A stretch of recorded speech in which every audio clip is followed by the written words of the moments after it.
Hello, welcome back to City Stutters. My name is Jess and I'm here on this very cloudy, yet very chilly day in the garden.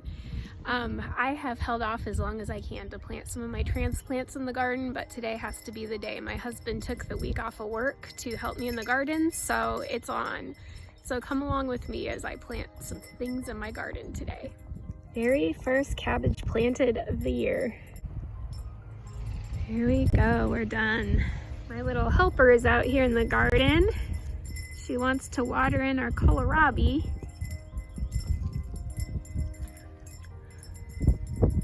What do you think about the day today? What kind of a day is it? It's like a very cold fall. It feels like a cold fall. Yeah. Yeah. Even though it's spring. Yes, you're right.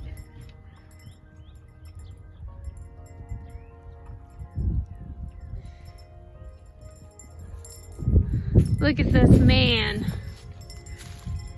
He's a hard worker. You can drop this down on the poop right there. Yeah, good fertilizer. He's making me more beds because I don't have enough, right? Yep. Wait, Whose space is this right here? this is mine. This is your space. What are you gonna grow in your garden this year? Graham cheese, strawberries, carrots, and cherry tomatoes and stripes. Which tomato? Cherry tomatoes and stripes. Stripey. You like the stripey tomatoes, don't you? It's so good. Yeah. Strawberries are coming back. See little tiny strawberry plants getting green in there. You excited for your summer garden? Heading back out. Have some coffee, some seeds. We're gonna get planting some peas and hopefully the coffee will keep me warm. Look at this little girl. She's gonna help me plant some peas, but check it out. What are you doing? I'm barefoot Why? because I don't like shoes. It's not even 50 degrees out and we're barefoot. Yeah. I guess. Improve Maestro. These do not require trellising, so we're just going to go ahead and plant them straight in this patch.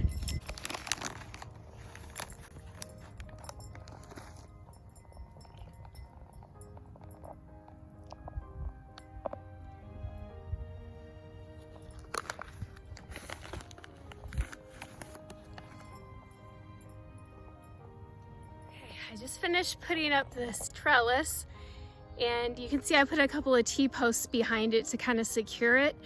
So when there's weight on it, it's kind of flimsy. I don't want it to fall. So I'm gonna put some climbing peas up this trellis and then we'll have some purple climbing peas this spring. That'll be exciting. So this is the variety I'm planting up on this trellis, King Tut Purple, and it is a vining pea, so I need to have a trellis for it. So I did the green bush peas over here, and now I'm going to be planting these, Desiree Dwarf, I don't even know how to say that, the rest of that, but they're purple, and I'm going to plant them to the end here. And they are bush, they're dwarf, so they should be okay without staking. Where is he? Right there. You gonna get him? I love it, sir. You are going to be my forever. Well, I wish. We teach our girls not to be afraid of worms. But why are worms friends? Because they help with the dirt. What do they do? They help make dirt. That's right. We're not afraid of them, are we? They don't hurt you. They tickle. They're a little slimy, but they don't hurt. Oh, hello there, sir. So here's the pea trellis, and on the other side, we have Brussels sprouts. It's my first year of trying Brussels sprouts, so I hope it will be successful. And then I tucked some turnips in at the end over here, just because I had a little extra space. Used part of this bed for celery on this side. That might be a little too close.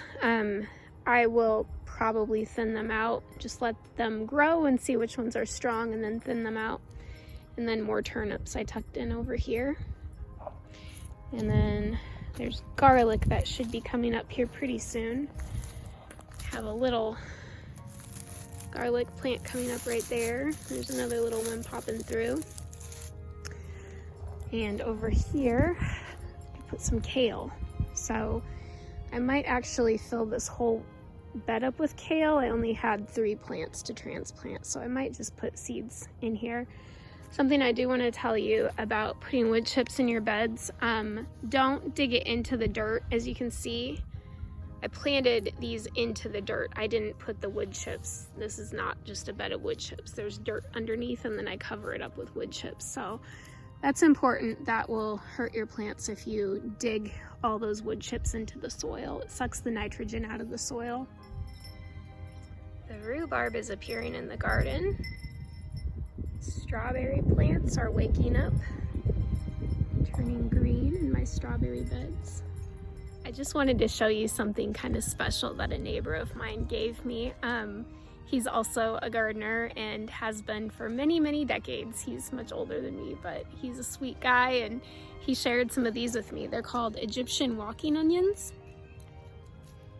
And they're a really cool plant, and I've heard that it's almost impossible to find these online. So they're kind of like the friendship bread of gardening. You have to kind of share them with other people to get them going. So yeah, if any of my friends who live in my area would like some, I would love to share some Egyptian walking onions with you. Okay, so I think that's going to be it for today.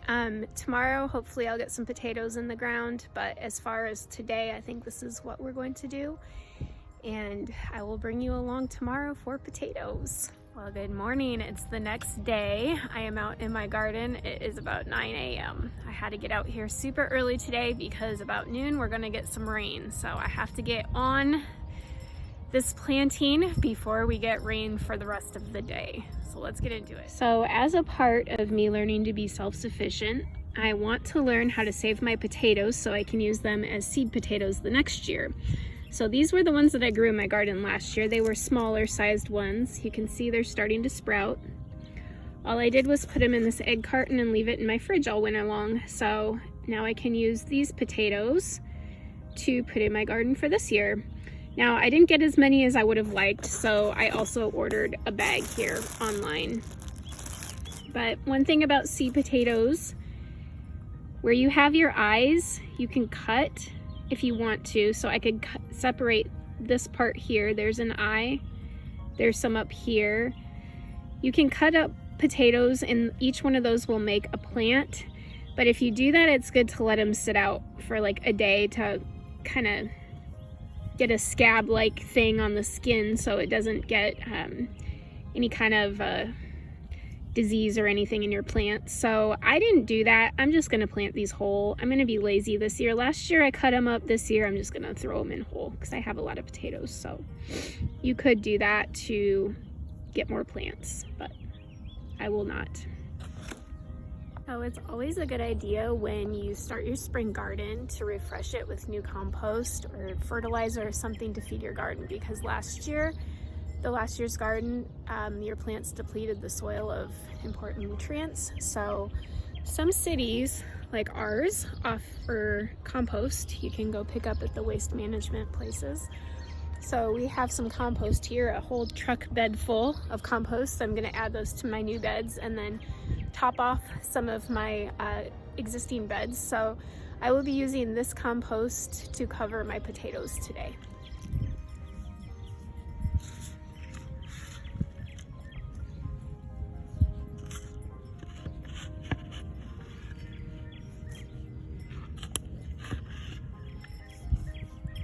So what we're doing right here is building some beds outside of the fence. The reason why is because I don't have enough room in my garden for any more beds. Deer and rabbits usually don't mess with onions and garlic and even squash plants. So this is what I'm going to plant in these beds outside the garden fence.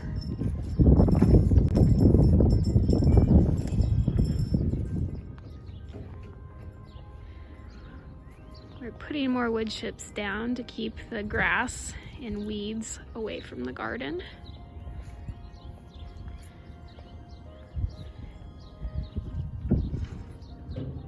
Thank you. You bet, sugar. All right, I am done for the day. It is freezing cold out, it's misting. We are done gardening for the day. Until next time, thank you for watching and happy gardening.